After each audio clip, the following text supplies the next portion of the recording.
Where the Eagles are headed, folks. Here on Birds 365, Jody McDonald and John McMullen, joined by our bud from the 33rd team and his stat package here on JAKIBSports.com, Mr. Paul Domowitch.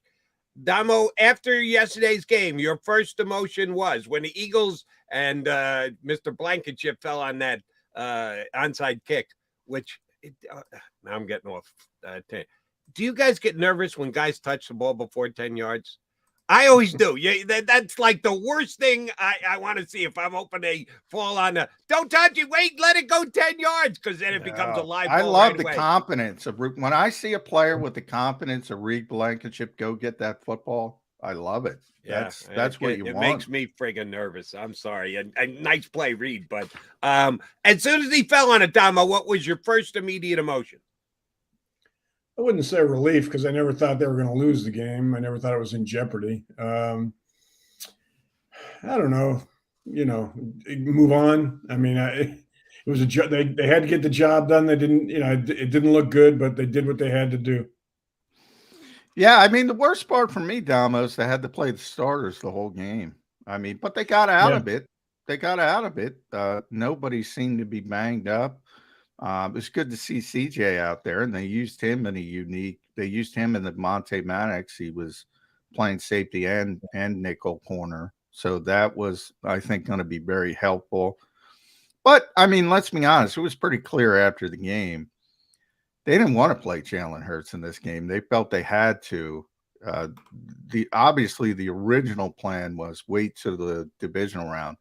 He was not healthy. So they're more limited when you take away the running part of the game. And they took away the zone read stuff, essentially. So can he get better in 2 weeks? I think Nick went into that game hoping he would have to, that they would take charge early. By halftime, all of his starters would be out of there. That didn't happen. It was never comfortable enough where he felt he could do that without having to possibly reverse field later on, and he didn't want to do that. But, I mean, his worst fear was like Hassan Reddick getting a hamstring or somebody else getting hurt. Like you said, you don't want to be playing your starters in this game. They were forced to.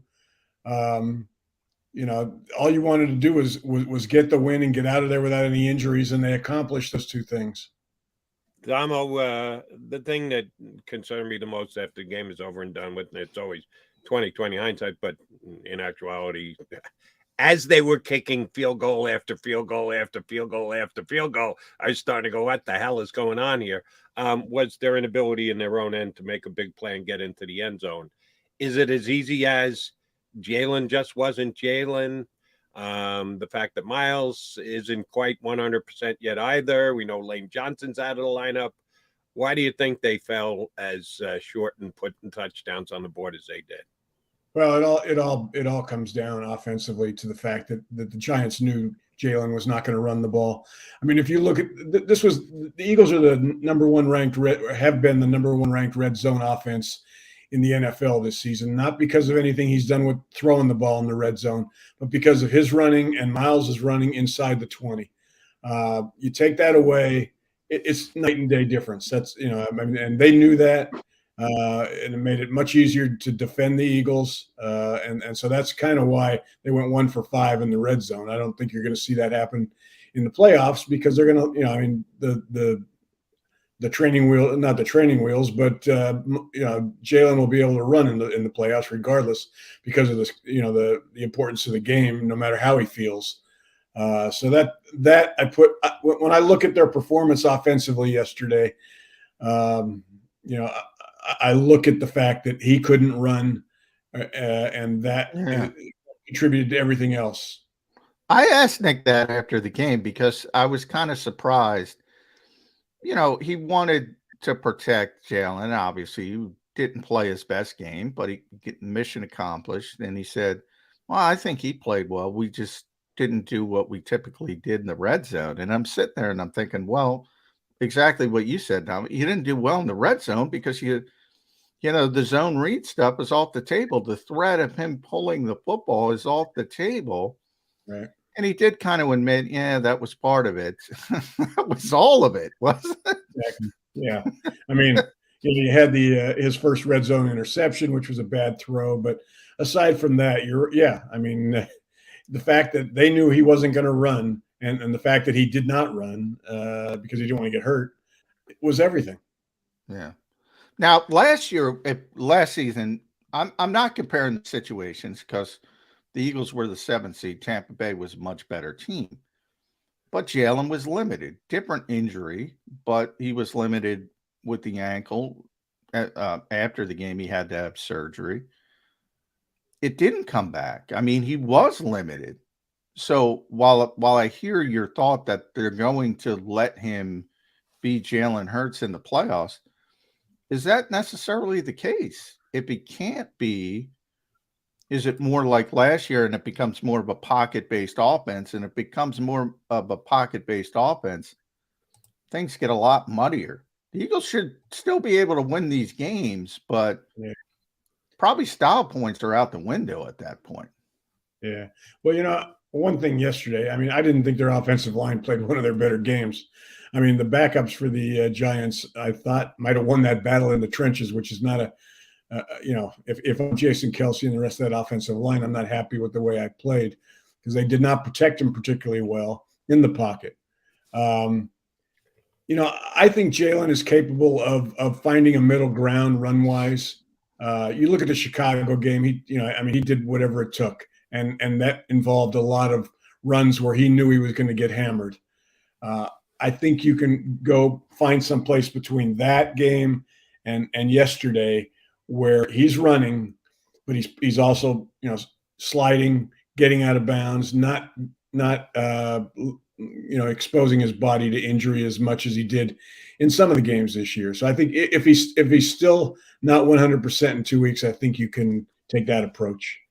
And by the way, in that playoff game last year, Jalen Hurts was still their leading rusher in both number of carries and number of yards because before you blink, they were down 14-0. So guess what? He's going to drop back and throw it 40 some odd times. So I don't know that I will use last year's playoff game as a barometer to judge how Jody, you're going to handle it. Jody, he had 3 rushing first downs yesterday. I mean, including the quarterback's sneak, which kind of surprised me. I mean, that was I was surprised they pulled that out because they didn't use it early in the game, and then they used it later. I was a little surprised by that. Yeah. All I can figure is Jalen said, they're not going to hurt the shoulder.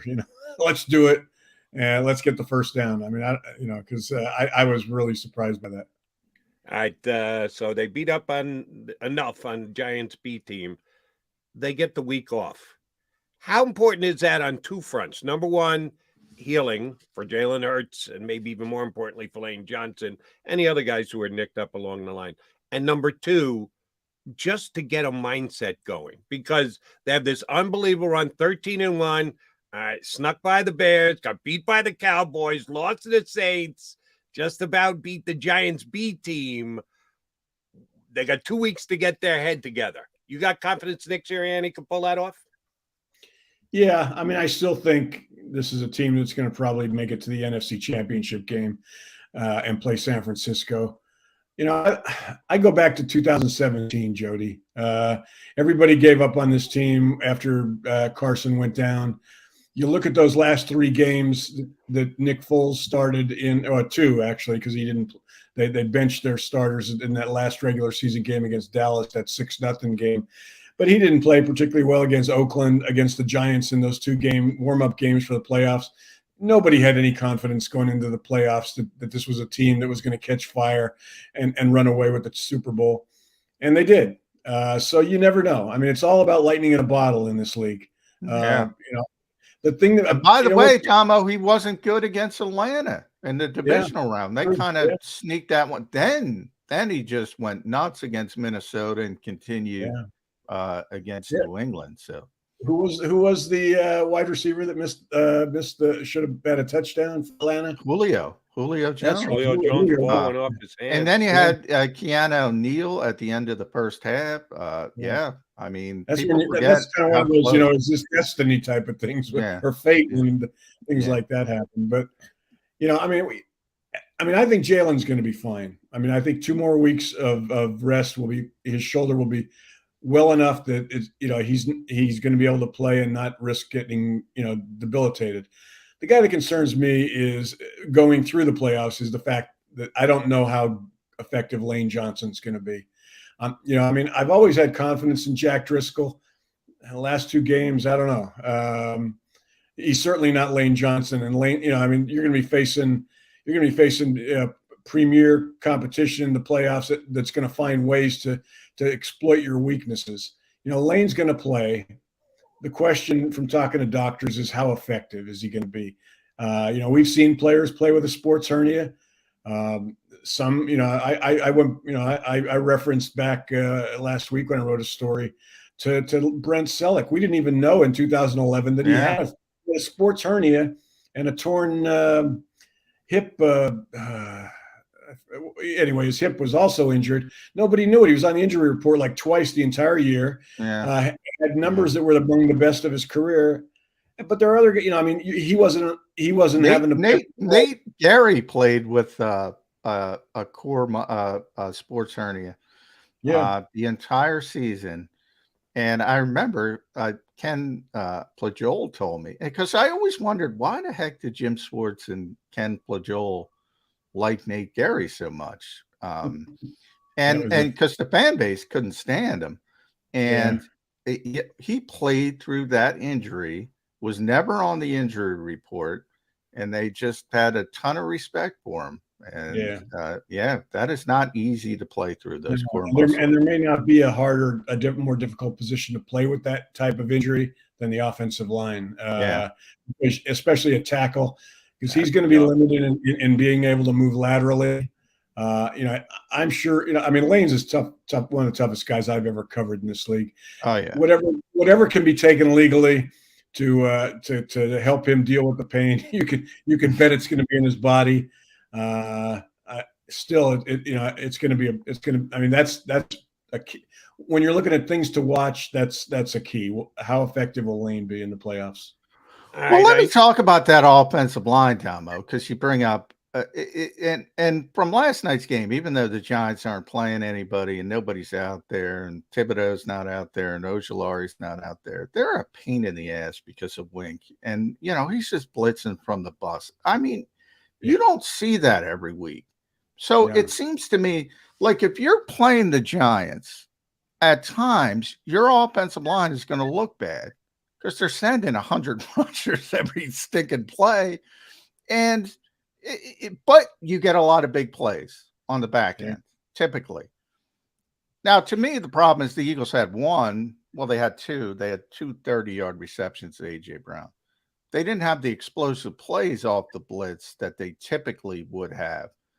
But does that temper your worry a little bit with the offensive line? Because you're not going to see that. Well, you might see the Giants again because they might upset Minnesota. But other teams don't do this. They don't do this, especially in this era.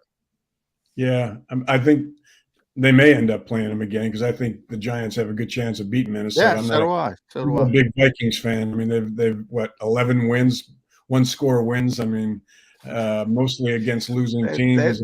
They are the bizarre. They're 13-4, and they have a negative point differential because when they lose, they get destroyed. It's the most bizarre thing. But I'm with you. They have a chance. And I tweeted this yesterday. When Minshew started the 2 games, he relied on Kenny Gainwell. 6 targets, 6 catches, almost 10 yards a catch. I don't know if it's by design or just it's not in Jalen's makeup. He doesn't really use his backs much in the passing game. And if you're playing a blitzing team like the Giants, I mean, it's weapon number 1. I mean, just dump it off to Gainwell. I mean, and they don't do that a lot. They didn't do it like yesterday. So I mean, that's something I would think about going forward if they did play the Giants again. I mean, I think they'll find a recipe for beating his blitzes. But it gave him problems yesterday. And by the way, that's not impossible. Giants Minnesota next week to me is a toss-up game, and if the Giants win, there's a very good chance they're coming right back here to Lincoln Financial Field in a couple of weeks. You guys are more in the trenches than I am. You're Dama, you were certainly there in 2017 on a day-in, day-out basis. We've already referenced the Super Bowl. What did Eagles do for this week? I just said, don't be surprised if the Giants Or it could be someone else, or it could be someone. We just know it's not going to be the Vikings or the 49ers, but it could be any of the other 4 teams. You don't know who you're going to play yet. How do you prepare this week? Just general practice, just general tendencies. How do you handle this week? It's the only week all season that you could be playing someone that you don't know who it is. You got an entire week to prepare for. I got no idea who it is. How do you do that if you're the Eagles? Well, first thing you do, and I'm guessing Nick's going to give them a couple days off. Yeah, they'll probably be in Wednesday, Thursday, have off the weekend. Yeah. So I mean, they're helped by the fact that 2 of the teams in the playoffs, besides them, 2 of the other 6 teams are in their division. So they're certainly, they're deep in scouting information on those 2 teams. They played Tampa Bay last year. Nothing's changed there. So, I mean, they just need to. I think we're going to hear a lot about the underdog thing this year. They're going to find out. They're going to go and see every bad thing that's been written about them since in the last 2 weeks. I'm amazed that they could sell they're the underdogs. They're going to be significant favorites against everybody. Well, they did it. Yeah. I know. It's amazing. And they'll do it now because it's a very effective tool. It is. If it works, use it. Yeah. You want to be just. Yeah. But hold on. They could legitimately do it. They were underdog all 3 games in 2017. They were underdog to the Falcons. They were underdog to the Vikings. Now you can just say, what the frig does Vegas know? But they were actual underdogs. Did they overplay it and overstate it? Of course they did, because that's what you do. But it wasn't like they made it up out of whole cloth. If they do it this year, they're going to be making it up out of whole cloth. No, it was literally, in a literal sense, it was correct in 2017.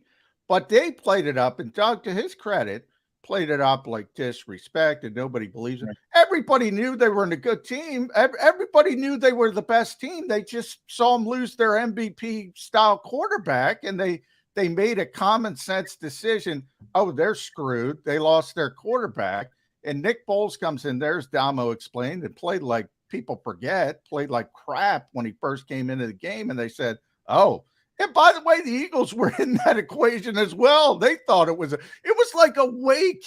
Remember the day after Damo at the NovaCare complex? It was like a wake. They thought it was over.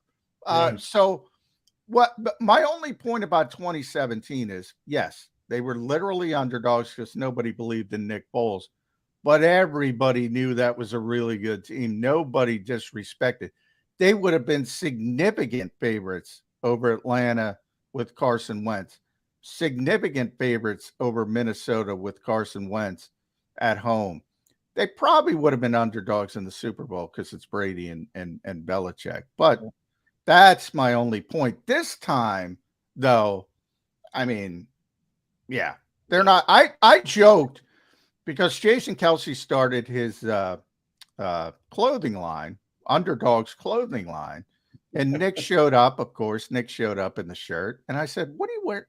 Your favorite every game? What are you wearing that shirt for?" I asked him that, and he's like, "Always underdogs." That's just the belief. Yeah, and they're never underdogs. If but it's that's not Philadelphia.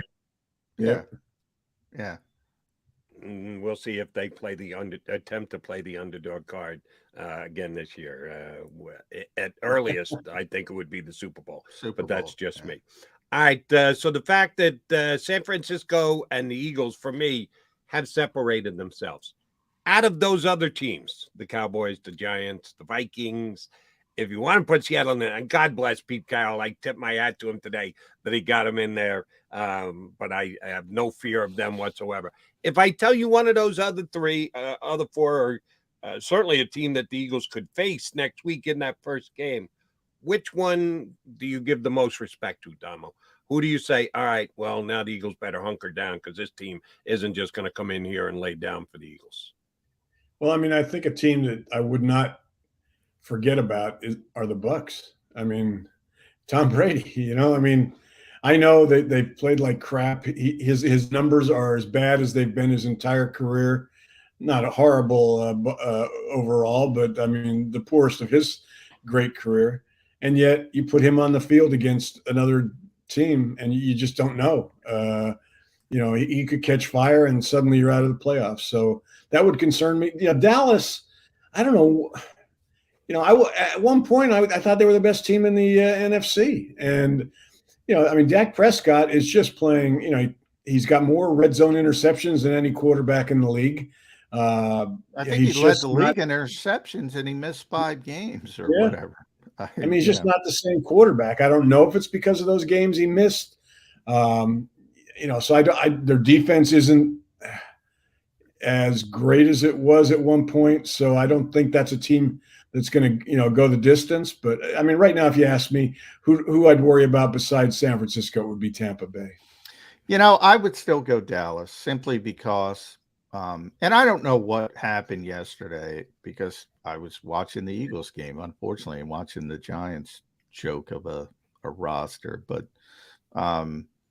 obviously they played poorly. But if they play a clean game on a particular day, they have the talent to win. Now, but that's like the mentality. If they bring their A game and you bring their C game, they might be a problem. So I would still say from that perspective, because the Giants can't beat the Eagles, period. End of sentence. The Seahawks can't beat the Eagles. Minnesota, Jefferson could go off. You're a little bit of concern because they might win a 40-38 game, but never in Philadelphia. They're not. That dome team is not coming to Philadelphia. Yeah. To me, it would have to be Dallas because Tampa Bay is just, they're not good except for Tom. Yeah, but here's the problem. I saw the stat this morning. I couldn't believe I didn't know it. Tom Brady's record against Dallas career, what do you think it is? Well, pretty good. It's pretty good against everybody. Right. Wasn't it? Specifically against the Cowboys. You want to take a guess at a number? 7-1. Close. Only you got the second number wrong. 7-0. Yeah. He has never lost to the Cow. 7 starts against Dallas. Now he's part of that great Patriots dynasty. He didn't play the Cowboys all that. But 7-0 is 7-0. That kind of jumps off the page when you've never lost to a team in 7 matchups. I feel like Tom Brady's 7-0 against everybody. Except divisional. Except for the Eagles and the Giants, because we know we lost a couple of games to them. Big games at the end of the year. It's going to sound like I'm a Dak Prescott apologist, and I don't want to be, but with the fact that we dealt with this with Gardner Minshew on the Quez Watkins interceptions, a lot of people laid it all at Quez's door. You got to be able to pull that ball out. Quez is such a lightweight. How does he not come away with that ball? The quarterback decided to throw it to a undersized guy in the middle of the field. I put just as much weight on Gardner Minshew for those INTs as Quez, rather than just drop it all on Quez, who doesn't fight for the football back. I didn't drop it all. I said like 80-20. 80-20. I was more like a 50-50 guy. And I'll say the same thing about Dak Prescott and the Cowboys wide receivers. They don't fight for the football. Even CeeDee Lamb, who is tremendously talented and has unbelievable skills and runs routes and great hair, he doesn't fight for the football when it's up for grabs. Their tight end, Schultz, doesn't fight the way that Goddard fights for a football. Whoever else is their other wide receiver, T.Y. Hilton got behind the defense, but that was a misjudged play, not a great fighting play by him. They kind of hang their quarterback out to dry, the Cowboys wide receivers. And, by the way, Dak, much like Gardner Minshew, will just put it up there and go get it for me, big guy. And then when they don't, guess what? Guess who gets the INT? Dak, you. The Cowboys receiving crew does not scare me if they come in here to Philadelphia. Does it you, Dama? CeeDee Lamb does. CeeDee Lamb. And Gallup can get hot. The thing about CeeDee Lamb, you're right about, he's not a 50-50 ball guy. Either is Quez Watkins. But if you're a quarterback, you're supposed to be, you play to your receivers' strengths and avoid their weaknesses. So you don't throw 50-50 balls to Watkins. And that's very fair. CeeDee Lamb is right now one of the, he's great. He's great. Yeah, he's one of the most effective receivers in the league right now. He's probably going to be a second-team All-Pro. He's broken out. He's finally gotten to that top echelon, and he'd scare me in the playoffs. Yeah, I'm with you. I think Dallas is talented. So anytime you have a bunch of talented players, and even if they underachieve or people perceive they underachieve, it's only one game. It's only 60 minutes. And if they show up that one day with that talent, they could be a problem. As Yeah. opposed to those other teams, I just don't think they have the talent to beat the Eagles. And so to me, obviously it's Eagles, San Francisco 1-2, or however you want to place them. But if there's another team that could get hot like the Eagles did in 2017, I think it's Dallas. Yeah. I mean, another guy besides Lamb that scares me on that team against the Eagles because of their situation right now at right tackle would be Micah Parsons. They found, I mean, Lane Johnson was able to deal with him when he was healthy. Can he, they would have to give him help because they would stick Micah Parsons on that end all day and have him rushing every pass drop back. So suddenly you would be playing a lot more 12 than Nick wants to. And it just alters your strategy. So, yeah, I mean, if they play up to their capabilities, I agree with you, John. I just don't know what to make of Dallas right now because they play down to their talent more so than they do play up to it. Yeah, down to Sam Howell, by the way. I don't know how they lost that game, but they lost it. Well, I've had Kratz on later in the week, and he'll be singing the praises of Sam Howell. I did get to watch a little of that Dallas. I jumped over to the Dallas and the Washington game yesterday. Noah Brown, 6 targets, 1 reception. Michael Gallup, 6 targets, 1 reception. That's bad numbers. That's just bad. I'm telling you, those guys don't fight for the football. If our superstar cornerback, big play Slay, can handle, can even go 50-50 against CD Lamb, the Cowboys are not coming into Philadelphia and beating the Eagles. All right, so let me get you guys' opinions on it this way. Assuming the Eagles are a significant favorite against anyone other than San Francisco. Put San Francisco aside. If they play them, they won't play them till the championship game. We know that because they're the 1 and the 2 seed. Who do you want to play just because you want to beat them? That if you're an Eagle fan, not the handicap best matchup, let's break this down, our strength against their strength. No, just I believe we're better, so I want to stick it in their eye. Who do you want coming to the link for? That's I'll let Dama go, but that's a tough one for me because I don't care. But I'll phrase it in a different way. You're talking about going an NFC team that they would play. Yeah. Well, I mean, for fans, I mean that's a no-brainer. Yeah, for fans, they want a piece of the Cowboys. Yeah. I mean, it would be the 1980 NFC Championship game all over again. I mean that's their dream to dispose of the Cowboys along the way to the Super Bowl. I would want, if I were a fan, I'd look at it differently. I'd say, which team are they going to beat hands down, no questions asked. And I would say the Giants. I mean, the Giants can't beat the Eagles. Full strength, they can't. They haven't beaten them since 2006, I think. They lost to them 48-22 at MetLife when they were, at full strength. They can't beat them. They can't beat them. So I would say the Giants again. The great equalizer, regardless of who they play in the playoffs, is turnovers, and that they're not doing very well right. In last 9 games, their turnover differential after the first 8 games, it was plus 15. I mean, they weren't giving it away. They were taking it away from everybody. Last 9 games, it's minus 7. So I mean, that's a concern. Chauncey's back though. Chauncey was back, but again, they didn't get any interceptions. That was right. You just want to look at the numbers. I'm more concerned about the giveaways by the offense, and not so much Jalen, but even you look at where they have Miles run now. I think they think about it sometimes. They're not giving him the ball down their own end of the field. They use Boston Scott or Gainwell then. He's hurt now, Dama. He's legit hurt. He's playing. Yeah. He's got a bad knee, so they're limiting him from a touch standpoint. And that's the best place to limit him. Yeah. And thank God they did what they did yesterday, because the only bet I got right all day was Boston Scott anytime touchdown. Yeah, that's the at easiest 3 to bet in the 1. world. Man, that was prop bet in easy. the world. Couldn't believe Boston I got Scott 3 to 1 touchdown. on that. Covered all. That's exact. Boston Scott, and do it again if the Giants come back for the playoffs. Prop Boston Scott He's touchdown. guaranteed to They're get gonna a touchdown it. against the Giants. All right, one last question, following up on your turnover thing. Opinion from both of you. How much did they miss Josh Sweat yesterday? I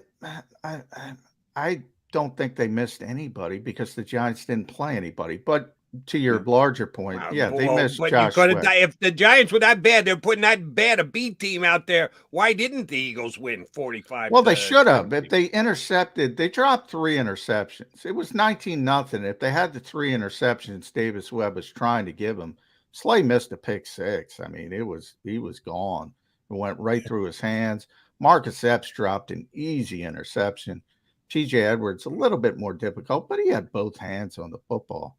They should have been up 30-0, and it would have been. We wouldn't be having this conversation. Yeah. But to your larger point, Josh Sweat's a really good player. They're going to miss him. They're going to miss him if he can't play. And I don't know if he can't play. He might be back. I mean, I was surprised a little bit yesterday by the lack of pressure they put on Webb at times. I don't know how much of it was strategic. I mean, they just didn't. I don't think they want. Ironically, that touchdown was the biggest damn lane I've ever seen a quarterback. That was a heck of a. He ran over Reed Blankenship. I give him credit for that. Yeah, but he didn't. There was nobody within a mile of him until he got to Reed Blankenship. Yeah, but so I don't. I'm gonna give him a pass yesterday. They had been playing. They had been. They had been getting pressure on quarterbacks the last 2 weeks without Sweat. So I think they can survive without him. But you're a better team with him. So. It's going to be an interesting situation whether he's able to come back. Yeah, Reed Blankenship praying the somehow tape stopped right before that play. So that one's on tape, Reed, and they're going to be showing that over and over and over again. That was not a good look for the Eagles safety. Always a good look when you join us, Domo. Thank you very much for doing so. We're going to have you on during the playoffs as well. Appreciate it, bud. Thanks, guys. Take care. Paul Domowitch, the 33team.com, and he gives you a great stat package leading to Eagles games, and he will do so for us in the playoffs as well. Who will the Eagles be playing in the playoffs? Yeah, maybe I'll make Johnny Mac speculate on the first round of play. Since it's all laid out, we know who's playing who and where and when. If we can pick the 3 winners in the NFC, we can lay out the next round of the playoffs, which will include the hometown Birds. He's John McMullen. I'm Jody McDonald. You got Mac and Mac here on Birds.